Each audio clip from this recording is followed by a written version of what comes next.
Happy Holi. کہ ہم جس ملک میں رہتے ہیں ٹھیک ہے بھائی بھائی بن کے رہو، لیکن اس کا یہ مطلب تھوڑی ہے کہ آپ دیوالی پر کسی کو مبارکباد دیں گے، ہولی پر کسی کو مبارکباد دیں گے. ٹھیک ہے تمہارا تہوار ہے تم کرو، ہمارا تہوار ہم کر رہے ہیں. لیکن ایک مسلمان ہو کر کسی غیر مسلم کو کہے کہ دیوالی مبارک ہو، ہیپی دیوالی، معاف کیجئے گا، اسی چیز کو ختم کرنے کے لیے تو محمد رسول اللہ صلی اللہ علیہ وسلم آئے. ورنہ یہ آفر تو نبی کو بھی دیا گیا تھا، 6 مہینے آپ ہمارے مذہب میں آ جائیے، 6 مہینے ہم آپ کے مذہب میں آ جاتے ہیں. کیا کہا تھا اللہ کے نبی صلی اللہ علیہ وسلم نے؟ قرآن کی آیت نازل ہوتی ہے، نہیں لکم دینکم ولی دین، تمہارے لیے تمہارا دین اور ہمارے لیے ہمارا دین. تم اپنے دین پر رہو، ہم اپنے دین پر رہیں. نہ تم ہمیں ہماری عید کی مبارکباد دو، نہ ہم تمہیں تمہاری دیوالی کی مبارکباد دیں گے. نہ تم ہمیں ہماری بقرعید پہ مبارکباد دو، نہ ہم تمہیں تمہارے ہولی پر مبارکباد دیں گے. تم اپنا تہوار کرو، ہم اپنا تہوار کر رہے ہیں. یصبح الرجل مؤمنا ویمسی کافر، صبح دیکھو گے مومن ہوگا اور شام ہوتے ہوتے کافر ہو جائے گا. ہم اسلام کے اندر پورے کے پورے داخل نہیں ہیں.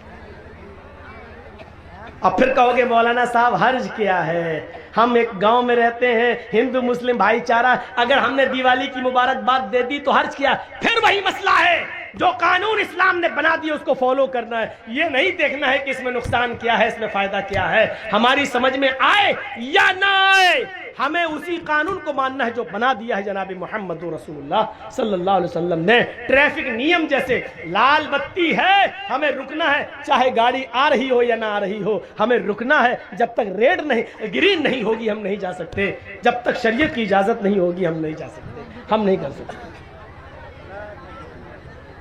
انسانیت کی مثال قائم کرو. اگر آپ کے پڑوس میں کوئی غیر مسلم ہے، بیمار ہے، آپ اپنی گاڑی میں اس کو لے جاؤ، اسپتال لے جاؤ. اگر آپ کا پڑوسی غیر مسلم ہے اور اس کا بلڈ گروپ آپ کے بلڈ گروپ سے مل رہا ہے اور اس کو 1 بوتل خون کی ضرورت ہے، آپ فوراً اس کو اپنے بلڈ کا ایک بوتل خون نکال کر آپ اس کو دیجئے. شریعت اس کی اجازت دیتی ہے. انسانیت جتنی ہو، مانوتا جتنی ہو دکھانی چاہیے، لیکن اس کا یہ مطلب نہیں ہے کہ ان کے تہواروں میں آپ شرکت کریں گے اور آپ کے تہواروں میں وہ ان کو آپ مبارکباد دیں گے. اس حد تک شریعت اجازت نہیں دیتی ہے. یا ایھا الذین آمنوا ادخلوا فی السلم کافہ، ایمان والو تم اسلام کے اندر پورے کے پورے داخل ہو جاؤ. ہمیں اسلام کے اندر پورے کے پورے داخل ہونا ہے. ہمیں آدھا ادھورا نہیں. ہمارا اٹھنا، ہمارا بیٹھنا، ہمارا لیٹنا، ہمارا جاگنا، ہمارا کھانا، ہمارا پینا، ہمارا سونا سب اسلامی ہونا چاہیے. جب ہم صبح اٹھیں تو ہماری زبان سے اسلامی جملہ نکل رہا ہو، الحمدللہ الذی احیانا بعد ما اماتنا والیہ النشور. جب ہم کسی سے ملیں تو ہماری زبان سے اسلامی جملے نکل رہے ہوں، السلام علیکم ورحمت اللہ. جب ہم کسی سے مصافحہ کر رہے ہوں اور خیریت پوچھ رہے ہوں تو ہماری زبان سے نکلنا چاہیے الحمدللہ. جب ہمیں چھینک آئے تو ہمارا رہن سہن یہ ہونا چاہیے کہ ہماری زبان سے نکل رہا ہو الحمدللہ. جب ہم کسی اونچی جگہ پر لفٹ پر چڑھ رہے ہوں یا چھت پہ چڑھ رہے ہوں، سیڑھیوں سے اوپر جا رہے ہوں، تو اس وقت ہماری زبان سے جملے نکل رہے ہوں، اللہ اکبر اللہ اکبر. جب ہم لفٹ سے نیچے آ رہے ہوں یا ہوائی جہاز لینڈ کر رہا ہو نیچے اتر رہا ہو، یا ہم پہاڑ سے نیچے اتر رہے ہو، یا اپنے گھر کی چھت سے نیچے کی منزل پر آ رہے ہو، تو ہماری زبان سے یہ اسلامی جملہ نکلنا چاہیے، سبحان اللہ سبحان اللہ.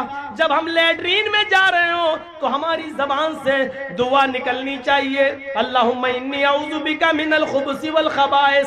جب ہم کھانا کھانے بیٹھ رہے ہو ہماری زبان سے دعا نکلنی چاہیے، بسم اللہ وعلا برکت اللہ.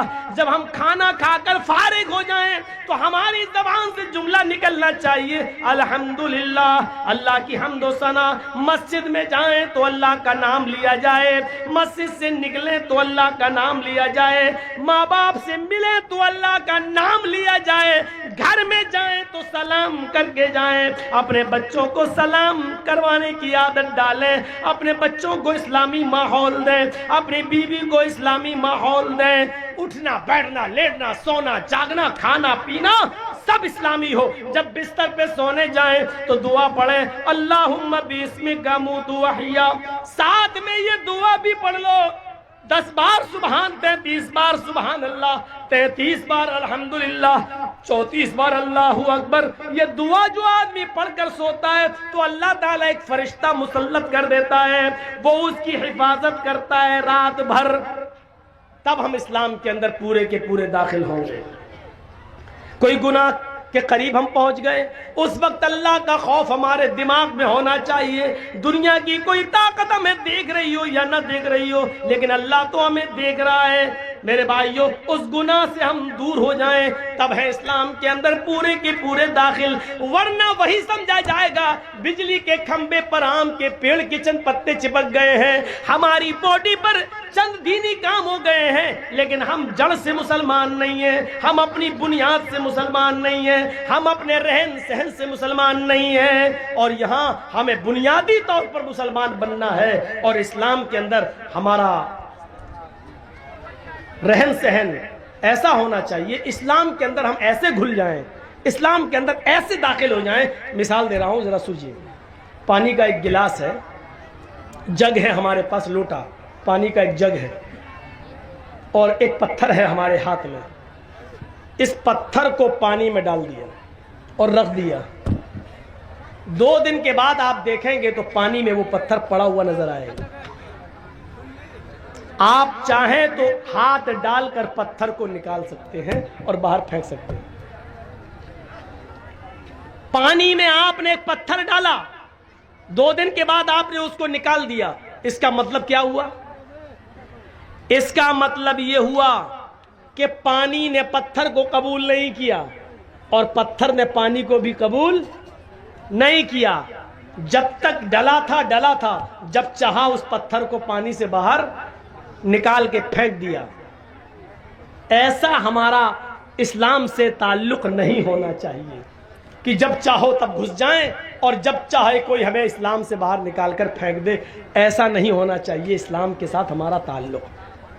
جرجیت صاحب کے پاس پانی کا ایک جگ ہے. آپ کے ہاں زردہ بنتا ہے؟ زردہ، ارے وہ میٹھا چاول ہوتا ہے، ادھر نہیں بنتا ہے، ہم لوگوں کے یہاں بنتا ہے. تو اس میں کھانے والا رنگ ہوتا ہے. آپ کے یہاں کھانے والا رنگ تو بہت سی چیزوں میں ڈالا جاتا ہوگا، جلیبی میں ڈالا جاتا ہے، پلاؤ میں بھی ڈالا جاتا ہے رنگ. آپ جائیے اور 2 روپے کا 5 روپے کا کھانے والا رنگ کسی دکان سے لے آئیے، اور وہ کھانے والا رنگ پانی کے اس جگ میں ڈال دیجئے. 2 دن آپ انتظار آپ کو نہیں کرنا ہے، 1 منٹ بھی آپ کو انتظار نہیں کرنا ہوگا. آپ تھوڑی ہی دیر میں دیکھیں گے جیسے ہی وہ لال یا پیلا رنگ پانی میں گیا اور پانی کو پورا کا پورا لال کر دیا یا پیلا کر دیا. جو رنگ پانی میں ڈالا گیا پانی اسی رنگ میں رنگ گیا. اب آپ رنگ کو پانی سے الگ کریے، ہو جائے گا؟ جو رنگ آپ نے پانی میں ڈالا ہے، اب آپ پانی سے رنگ کو الگ کریے، نہیں ہوگا. اور پانی کو رنگ سے الگ کیجئے، وہ بھی نہیں ہوگا. نہ رنگ پانی سے الگ ہو سکتا ہے، نہ پانی رنگ سے الگ ہو سکتا. دونوں ایسے گھل گئے ہیں، ایسے مل گئے ہیں کہ نہ پانی رنگ کو چھوڑتا ہے اور نہ رنگ پانی کو چھوڑتا ہے. یہ ہونا چاہیے ہمارا اسلام کے ساتھ گھلنا، یہ ہونا چاہیے ہمارا اسلام کے ساتھ تعلق. جب ہم اسلام میں آ گئے، مسلمان بن گئے، تو ہماری جان چلی جائے نہ تو اسلام ہم سے نکلے نہ ہم اسلام سے نکلے. یہ ہونا چاہیے پانی اور رنگ کی طرح ہمارا اسلام کے ساتھ رشتہ ہے. یہاں چند ڈنڈے پڑتے ہیں موب لنچنگ کے موقع پر تو آدمی جے شری رام کے نعرے لگانے لگتا ہے. حالانکہ وہ موت کا ڈر ہوتا ہے، وہ تو جس کی اوپر بیتتی ہے وہی جانتا ہے، میں یہ نہیں کہہ رہا ہوں. لیکن ہمارا تعلق اسلام کے ساتھ یہ ہونا چاہیے کہ ایسے ہم اسلام میں گھل جائیں اور اسلام ہم میں ایسے گھل جائے کہ ہم کو اسلام سے دور کیا جائے یا اسلام کو ہم سے دور کیا جائے تو نہ ہو. ہر حال میں ہم اور اس کی جیتی جاگتی مثال ہے حضرت سمیہ کا وہ واقعہ جب ان کے دونوں پیر باندھ دیے گئے اور دونوں ہاتھ باندھ دیے گئے اور سمیہ سے کہا گیا، ایک نیزہ لایا گیا اور کہا سمیہ دیکھ محمد کے رب کو چھوڑ دے، جن کو تو پہلے مانتی تھی انہی کو اپنا معبود مان لے۔ تو سمیہ نے کیا کہا؟ ہاشا و کلا، ہرگز نہیں۔ ابو جہل نے وہ نیزہ نکالا، ابو جہل نے وہ نیزہ اٹھایا اور پورا کا پورا سمیہ کے جسم میں، سمیہ کی شرمگاہ کے اندر، سمیہ کے پیشاب کے راستے میں پورا کا پورا وہ نیزہ داخل کر دیا، ادھر سے ڈالا اور اس طرف نکال دیا۔ سمیہ کے ہاتھ پیچھے سے بندھے تھے، وہ بوڑھی عورت تھی، آسمان پر نظریں ڈالتی ہے، اس موقع پر بھی اس کی زبان سے یہ نہیں نکلا اے اللہ تو میری مدد کر یا مجھے بچا لے۔ اس نے اپنی زندگی کے بارے میں نہیں کہا، اس نے دعا بھی مانگی تو یہ دعا مانگی، یا ربی ثبت قدمی علی دینک یا ارحم الراحمین، اے ارحم الراحمین، اے رحم کرنے والے، اے ہمارے رب، اس کا نیزہ میری شرمگاہ کو پار کر گیا ہے، اس کی دی ہوئی تکلیف سے کہیں میں اسلام نہ چھوڑ بیٹھوں، کہیں دین نہ چھوڑ بیٹھوں، اے اللہ مجھے میرے دین پر جمع دینا، مجھے میرے دین پر ثابت رکھنا، اے اللہ اس کی دی ہوئی تکلیفوں سے کہیں میں دین نہ چھوڑ بیٹھوں، کہیں تکلیفوں سے تنگ آ کر میں دین قربان نہ کر دوں۔ اس موقع پر بھی وہ اپنے دین کی سلامتی مانگ رہی ہے، یہ ہے اسلام میں رنگنا۔ سمیہ کو ستایا گیا لیکن سمیہ اسلام نہیں چھوڑ رہی ہے، اسلام سمیہ کو نہیں چھوڑ رہا ہے۔ یہ زندگی ہونی چاہیے ہماری اسلام لانے کے بعد اور اسلام کے ساتھ۔ لاکھ دنیا کوشش کرے، ابھی جا رہے ہیں نا تقریر کے بعد، کل شادی ہوگی ہمارے بچے کی، ہم 3 لاکھ روپے مانگیں گے۔ اس تقریر کا اثر کل پتہ چل جائے گا کتنا اسلام ہمارے اندر آیا ہے۔ اپنے بیٹے کی شادی میں لڑکی والے سے 2 لاکھ روپے ہم مانگیں گے، 3 لاکھ مانگیں گے، موٹر سائیکل مانگیں گے، آپ دیکھ لیجئے گا۔ یہ اسلام ہماری زندگی کے اندر ہے، یہ اسلام۔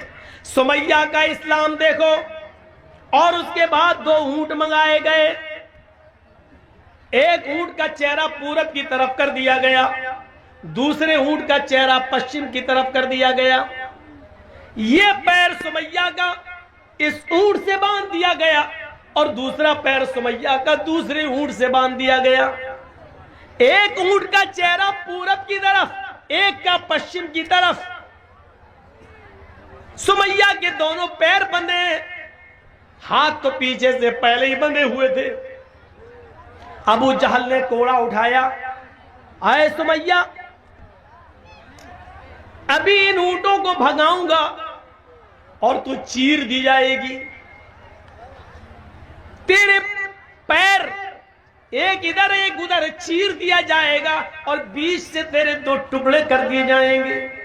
اب بھی تو محمد کا دین چھوڑ دے، اب بھی تو اسلام چھوڑ دے۔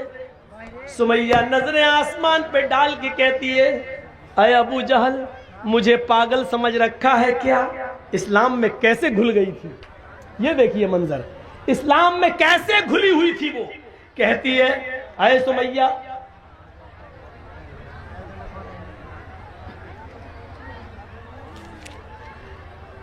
سمیہ کا حال دیکھیے، کیسے گھلی ہوئی تھی وہ اسلام کے اندر، کیسے، کتنی اسلام کے اندر، اسلام اس کے گھر، اس کے دل میں گھر کر گیا تھا۔ سمیہ کیا کہتی ہے، اے ابو جہل وہ دیکھ۔ ابو جہل نے کہا کیا؟ کہا تجھے نہیں دکھ رہا ہے؟ کہا نہیں۔ ارے وہ جنت ہے، جنت۔ آئے ابو جہل کیا جنت دیکھ کر بھی کوئی پلٹ سکتا ہے؟ اے ابو جہل جو جنت میں دیکھ رہی ہوں اور جس جنت کی خوشبو میری ناک تک آ رہی ہے اس کو تو محسوس نہیں کر رہا ہے، وہ تیری ناک تک نہیں آ رہی ہے۔ آیا ابو جہل کوڑا تیرے ہاتھ میں، جلدی مار۔ ابو جہل کہتا ہے سمیہ تجھے اپنی موت کا ڈر نہیں ہے؟ سمیہ مسکرا کے کہتی ہے ابو جہل جلدی مارنا ان اونٹوں کو، جلدی بھگا ان اونٹوں کو، جتنی دیر تو ان اونٹوں کو بھگانے میں لگا رہا ہے قسم ہے کعبے کے رب کی اتنی دیر مجھے جنت میں جانے میں لگ رہی ہے۔ اس منظر کو دیکھ کر آپ کیا کہیں گے میرے بھائیوں؟ وہ کیسے اسلام کے اندر رچ گئی تھی، بس گئی تھی، کیسے، کیا چیز تھی اس کے اندر جو اسلام اس کے اندر گھر کر گیا تھا؟ اس تکلیف کو دیکھ کر بھی وہ پلٹی نہیں، گھومی نہیں، اور ابو جہل نے غصے میں اونٹوں کو بھگا دیا۔ ابن سعد کے الفاظ ہیں طبقات کے اندر کہ سمیہ کے بیچ سے دو ٹکڑے ہو گئے، سر بچ گیا، یہاں سے ایک جسم کا حصہ الگ ہو گیا اور ایک حصہ سر کے ساتھ بچ گیا، لیکن مرتے وقت سمیہ کے چہرے پہ مسکراہٹ باقی تھی۔ ابو جہل نے پتھر اٹھا کر اپنے سر پہ مارنا شروع کر دیا۔ لوگوں نے کہا یہ کیا کر رہے ہو، پاگل ہو گئے ہو؟ کہتا ہاں میں پاگل ہو گیا ہوں، سمیہ کا سب کچھ چھینا، اس کی جان تک چھینی، اس کو موت کے گھاٹ بھی اتارا، لیکن پھر بھی سمیہ جیت گئی، میں ہار گیا۔ مرتے وقت بھی مسکرا رہی ہے، دیکھو مجھے چڑھا رہی ہے، مرتے وقت بھی وہ بالکل پس مردہ نہیں ہوئی، مرتے وقت بھی ہنستے ہوئے مری۔ اس نے تو مجھے للکار دیا ہے، اپنی جان ہنستے ہوئے دے دی ہے۔ دنیا کیا کہے گی آنے والے دنوں میں نے ظلم بھی کیا تو ایک بوڑھی عورت کے اوپر ظلم کیا، میں نے جس بوڑھی عورت پہ ظلم کیا ابو جہل اس کی ہنسی اور اس کی مسکراہٹ بھی نہیں چھین سکا۔ میرے پیارے ساتھیوں، یہ ایمان تھا جو سمیہ کے اندر، یہ اسلام تھا جو سمیہ کے اندر گھل گیا تھا۔ ایک آج ہمارا اسلام ہے جو جلسوں کے بعد ابھی پتا چل جائے گا، یہاں سے نکلیں گے اور جائیں گے اسی وقت ہمیں پتا چل جائے گا کہ ہمارا اسلام کیا ہے۔ میرے پیارے ساتھیوں، ادخلوا فی السلم کافہ، جب اسلام کے اندر داخل ہوئے ہی ہو تو پورے کے پورے داخل ہو جاؤ۔ قرآن کہتا ہے یا ایھا الذین آمنوا لا تلھکم اموالکم ولا اولادکم عن ذکر اللہ ومن یفعل ذلک فاولئک ھم الخاسرون۔ اے ایمانو والو، تمہیں تمہارے مال اور تمہیں تمہاری اولادیں کہیں اللہ کے ذکر سے غافل نہ کر دیں، جو ایسا کرے گا وہ بہت بڑا نقصان اٹھائے گا۔ وَأَنفِقُوا مِمَّا رَزَقْنَاكُم مِّن قَبْلِ أَن يَأْتِيَ أَحَدَكُمُ الْمَوْتُ فَيَقُولَ رَبِّ لَوْلَا أَخَّرْتَنِي إِلَىٰ أَجَلٍ قَرِيبٍ فَأَصَّدَّقَ وَأَكُن مِّنَ الصَّالِحِينَ۔ موت کے وقت آدمی کی جو تمنا ہوتی ہے، موت کے وقت آدمی کی جو خواہش ہوتی ہے، وہ قرآن پیش کر رہا ہے۔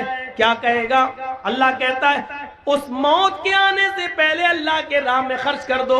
وَأَنفِقُوا مِمَّا رَزَقْنَاكُمْ، اللہ نے، ہم نے تمہیں جو رزق دیا ہے اس میں سے خرچ کرو۔ اس موت کے آنے سے پہلے أَن يَأْتِيَ أَحَدَكُمُ الْمَوْتُ، اس موت کے آنے سے پہلے کہ جب تم میں سے کسی کو آئے، فیقول، اور اس وقت جب فرشتے کو وہ اپنی آنکھوں سے دیکھ لے کہ یہ میری روح قبض کرنے آیا تو چیخ پڑے فَأَصَّدَّقَ وَأَكُن مِّنَ الصَّالِحِينَ، مجھے تھوڑی سی مہلت اور مل جاتی، میں صدقہ اور خیرات کر لیتا۔ لولا اخرتنی الی اجل قریب، مجھے تھوڑی سی مہلت مل جائے، 1 گھنٹے کا ٹائم دے دے اے ملک الموت، 1 گھنٹے کا ٹائم دے دے، میں ICICI بینک تک جاؤں گا، میں اسٹیٹ بینک تک جاؤں گا، میرے پاس 1 کروڑ روپیہ رکھا ہے، 50 لاکھ اپنی اولاد کو دیتا ہوں، 50 لاکھ اللہ کی راہ میں خرچ کر دیتا ہوں، مجھے 1 دن کی مہلت دے دے، زمین کے فلاں فلاں کونے میں ہمارا مال گڑا ہے، اس کو نکال کر ہم راہ خدا میں ہم خرچ کر دیتے ہیں، تھوڑی سی مہلت دے دے۔ فَأَصَّدَّقَ، صدقہ کرنے کا ٹائم دے دے، خیرات کرنے کا ٹائم دے دے، مدرسوں میں زکوٰۃ دینے کا ٹائم دے دے، 1 دن کی مہلت دے دے، 2 دن کی مہلت دے دے۔ تاکہ میں صدقہ و خیرات کر لوں، مرتے وقت آخری وقت میں نیک لوگوں میں ہو جاؤں۔ آواز آئے گی نہیں نہیں، ہرگز مہلت نہیں دی جائے گی۔ وَلَن يُؤَخِّرَ اللَّهُ نَفْسًا إِذَا جَاءَ أَجَلُهَا، جب کسی کی موت کا وقت آ جاتا ہے، جب کسی کا فکس ٹائم آ جاتا ہے، تو اب اس کو مہلت نہیں دی جاتی ہے، ہرگز نہیں۔ اللہ لالچی نہیں ہے، اب 50 لاکھ کے لیے، 1 کروڑ کے لیے تجھے 1 دن کی مہلت دے دے گا، نہیں نہیں، اب تیری موت کا وقت آ چکا ہے، اب تجھے مہلت نہیں دی جائے گی، بالکل نہیں۔ میرے پیارے ساتھیوں، مہلت مل چکی ہے اور ابھی مل رہی ہے، کوئی بھروسہ نہیں ہے موت کا، اس سے پہلے خرچ کر لو، صدقہ دے دو، خیرات کر لو، جو چیز تمہیں کرنا کر لو، ابھی جو تم دے دو گے وہی تمہارا ہے، جو خرچ کر لیا وہی آپ کا ہے، جو آپ کے پاس ہے وہ آپ کا نہیں ہے، جو آپ کے پاس ہے وہ آپ کا نہیں ہے، جو خرچ کر چکے ہو اللہ کی راہ میں وہ آپ کا ہے، کیونکہ وہ ایک جگہ جمع ہو چکا ہے۔ فرمایا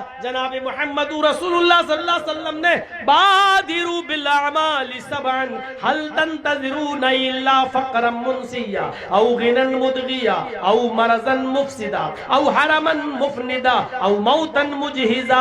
7 چیزوں کے آنے سے پہلے نیک اعمال میں جلدی کرو، 7 چیزوں کے ظاہر ہونے سے پہلے نیک اعمال میں جلدی کرو۔ اگر تم غریب ہو تو امیر بننے سے پہلے نیک اعمال کرو۔ حل تنتظرون الا فقرا منسیا، کیا تم اگر تم امیر ہو، اگر تم دولت مند ہو تو ایسی فقیری کا انتظار مت کرو جو تمہیں الا فقرا منسیا، حل تنتظرون الا فقرا منسیا، کیا تم ایسی فقیری کا انتظار کر رہے ہو جو تمہیں سب کچھ بھلا دے؟ پیسہ ہے، دولت ہے، ابھی آپ سردیوں میں گرم کپڑے لے سکتے ہو، گیزر لا سکتے ہو، گرم پانی سے نہا سکتے ہو، گرم کپڑے لا کر فجر میں جا سکتے ہو، ابھی پیسہ ہے تمہارے پاس، کیا تم غریبی کا انتظار کر رہے ہو؟ جب سب چھن جائے گا تب جاؤ گے نیک عمل کرنے، جب کچھ نہیں رہے گا تب جاؤ گے؟ تو غریب ہونے سے پہلے نیک اعمال کر لو۔ او غنن مدغیا، اگر فقیر ہو تو ٹائم ہی ٹائم ہے تمہارے پاس، وقت ہی وقت ہے، نیک اعمال کر لو۔ کیا امیر ہو جاؤ گے تب نیک اعمال کرو گے؟ ایسے امیر جو تمہیں سرکش بنا دے۔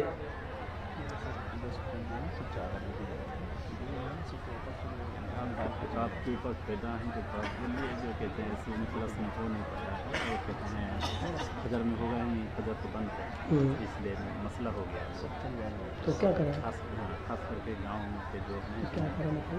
سے بولے کہ جو خدا ہیں ملتے کہتے ہیں ہم دیتے ہیں سارے، اور یہاں کچھ لوگ ہیں ان کو بولتے ہیں خاص نہیں۔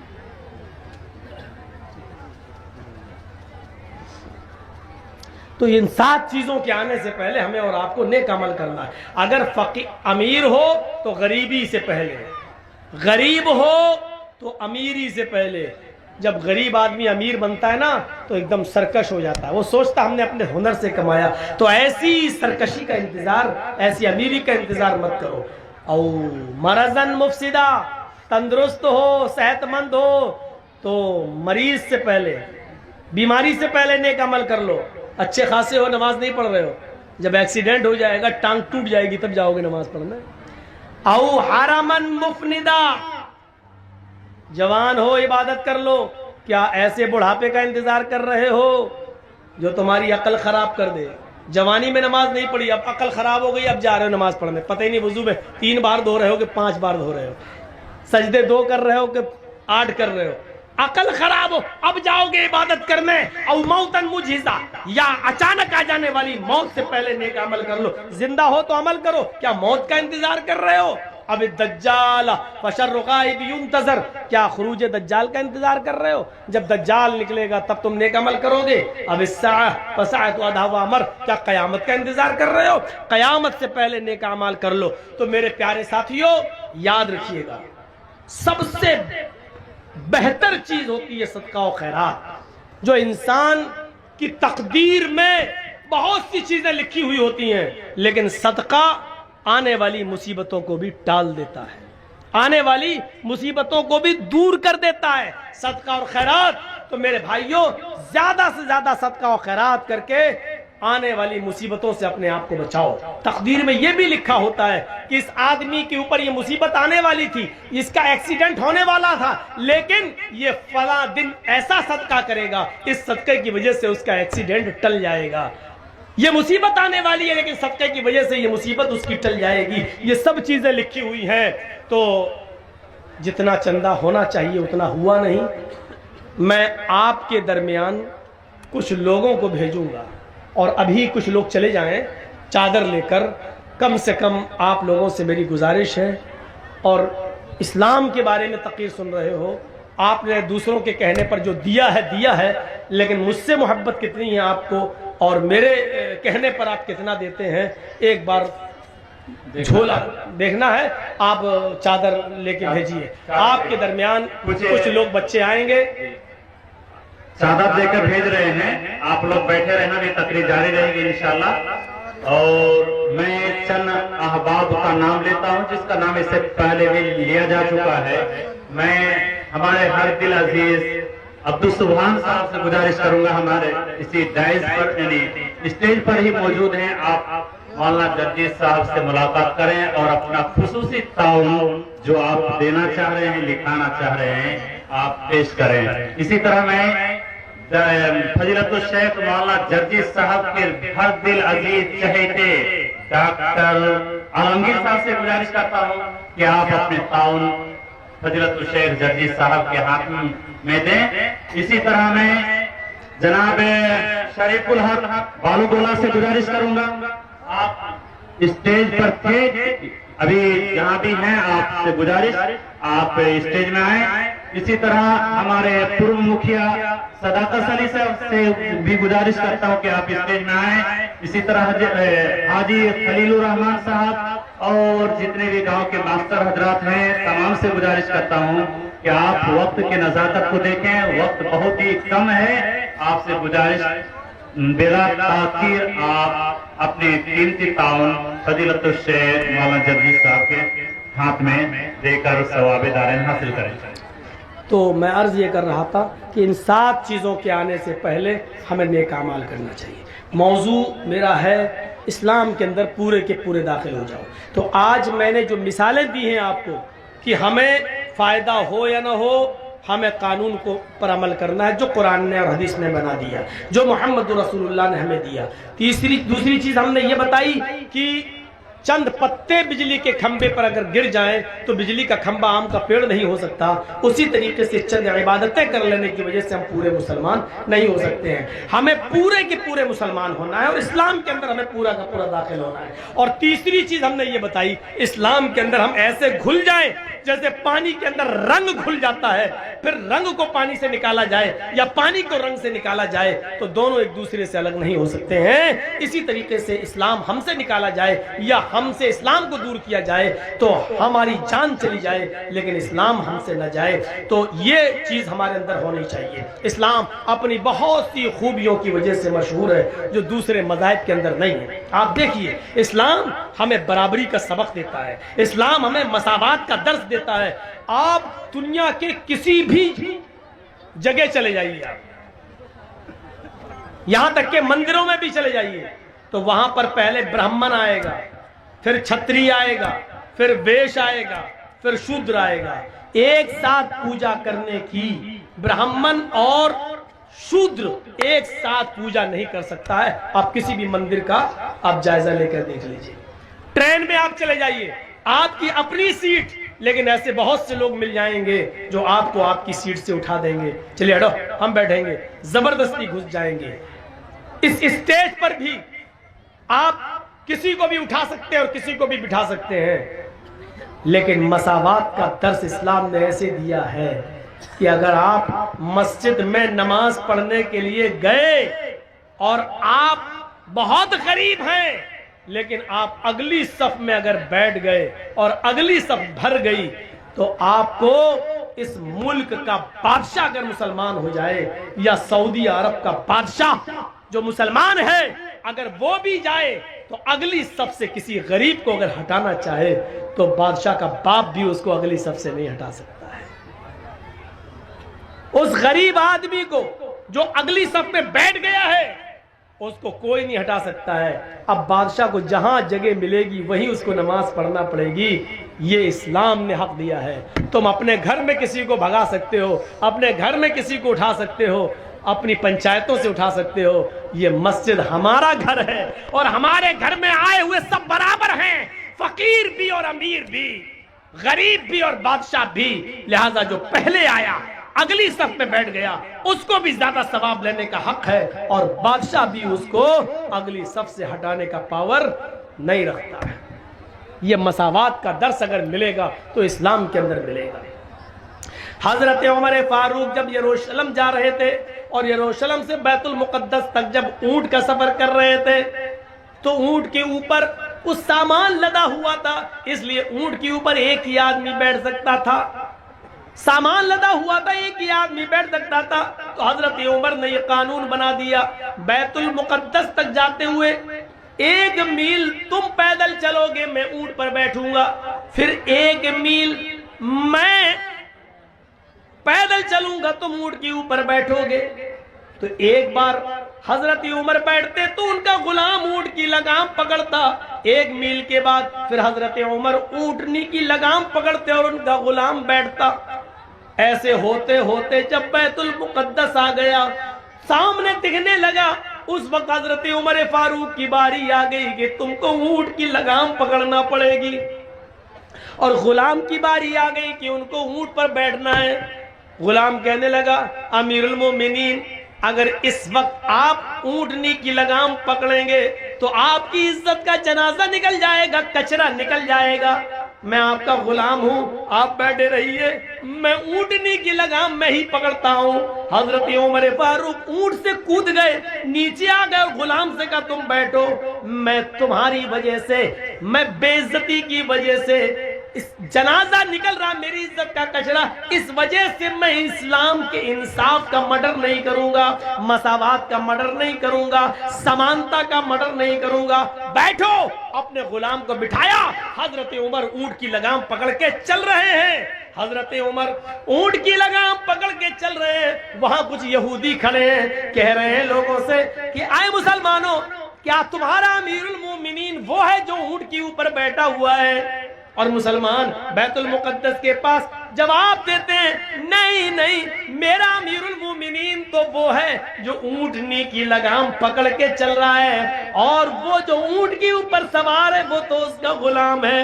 اس کے بیٹھنے کی باری آئی تو حضرت عمر فاروق نے اس باری کو قبول نہیں کیا اور اونٹنی کی لگام پکڑنا ہی گوارا کیا, لیکن اس غلام کو نیچے اتار کر اس سے اونٹ کی لگام پکڑوانا گوارا نہیں کیا. یہ حضرت عمر ہے جو اونٹ کی لگام کو پکڑے ہوئے ہیں. اس منظر کو دیکھ کر بہت سے یہودی کلمہ پڑھ رہے تھے, اشہد ان لا الہ الا اللہ و اشہد ان محمدن عبدہ و رسولہ. میرے پیارے ساتھیوں, اسلام کے اندر پورے کے پورے داخل ہونے کا مطلب یہ ہے یہ سمانتا بھی دکھلانا پڑے گی, یہ برابری بھی دکھلانا پڑے گی. ہاں, تقویٰ بھی اپنے اقربا کے ساتھ انصاف بھی کرنا پڑے گا. ملک شام حضرت عمر فاروق کا بیٹا گیا ہوا تھا, ایک جہاد میں جانا تھا, لیکن وہاں کھجور کے پانی کو جو سڑ گیا تھا اور نبیذ اس میں کسی طرح نشہ آ گیا تھا, اس نے وہ پی لیا. حضرت عمر فاروق کے بیٹے نے پی لیا, پینے کے بعد عمر فاروق کے بیٹے کو نشہ آ گیا. وہ سمجھے کہ یہ کھجور کا سڑا ہوا پانی ہے, اس میں نشہ نہیں ہے, پی گئے. پینے کے بعد پتا چلا کہ یہ تو نشے والی چیز تھی, لیکن لوگوں میں مشہور ہو گیا عمر فاروق کے بیٹے نے نشہ کیا ہے. وہ عمر ابن عاص کے پاس آئے اور کہا کہ میں نے نبیذ پی لی تھی, مجھے کوڑے مارے جائیں. حضرت عمر ابن عاص نے ان کو 40 کوڑے مار دیے.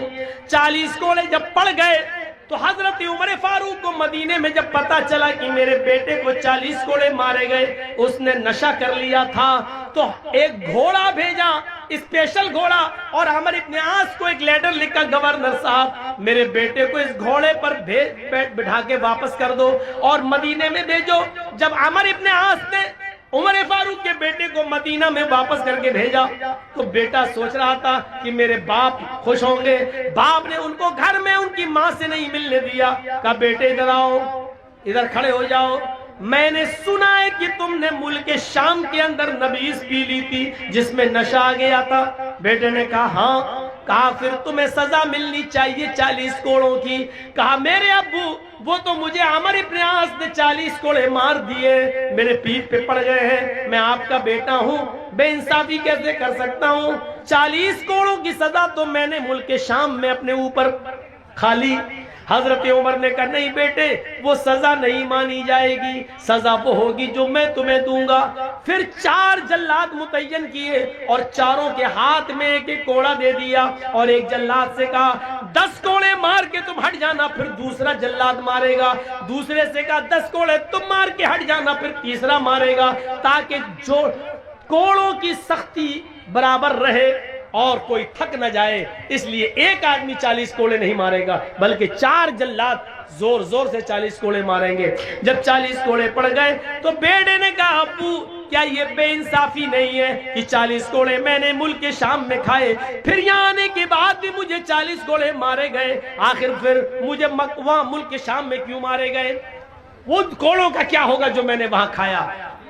عمر فاروق کا جواب تھا میرے بیٹے، ملک شام کے امیر گورنر کے اوپر میرا اعتبار نہیں ہے، اس نے تمہیں کوڑے مارے ہیں، لیکن میرا دل کہتا ہے اس نے تمہارے ساتھ رعایت برتی ہوگی، جتنی زور سے مارنا چاہیے اتنی زور سے نہیں مارا ہوگا، اس لیے کہ تم امیر المومنین کے بیٹے ہو، اس لیے کہ تم عمر فاروق کے بیٹے ہو۔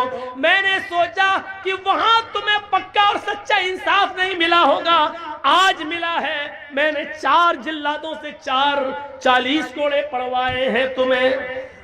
یہ تھے مسلم، اسلام کے اندر ان کو کہا جاتا ہے کہ یہ پورے کے پورے اسلام کے اندر داخل تھے۔ میرے پیارے ساتھیوں 2 بجے تک ہی پرمیشن مل سکی ہے، اس سے زیادہ نہیں۔ میں اپنی بات کو ختم کر رہا ہوں، لیکن چلتے چلتے پھر میں کہنا چاہتا ہوں جو لوگ اس کپڑے میں نہیں ڈال سکے ہیں وہ اسٹیج پر بھی آ کر ہمیں دے سکتے ہیں، مجھ سے مسافہ کر سکتے ہیں، میں تھوڑی دیر بیٹھتا ہوں آپ کے پاس، جو لوگ دینا چاہیں وہ ہمارے ہاتھ میں بھی لا کر دے سکتے ہیں۔ اللہ تعالیٰ سے ہم دعا کرتے ہیں کہ بار الہ ہماری خطاؤں کو معاف فرما دے اور ہمیں پورا کا پورا اسلام کے اندر داخل فرما دے۔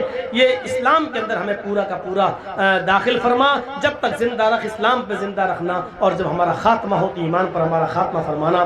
وما علینا الا البلاغ المبین وآخر دعوانا ان الحمدللہ رب العالمین۔ السلام علیکم ورحمۃ اللہ وبرکاتہ۔ لائیے ایک صاحب نے 500 روپے دیے، اور لوگ بھی جو دینا چاہیں میرے ہاتھ میں جن حضرات کا نام لیا گیا ہے وہ حضرات اپنا تعاون دیتے ہوئے جائیں، اور جیسا کہ اس سے پہلے اعلان کیا گیا ہے آپ لوگ شانتی بنا کے جائیں گے، راستے میں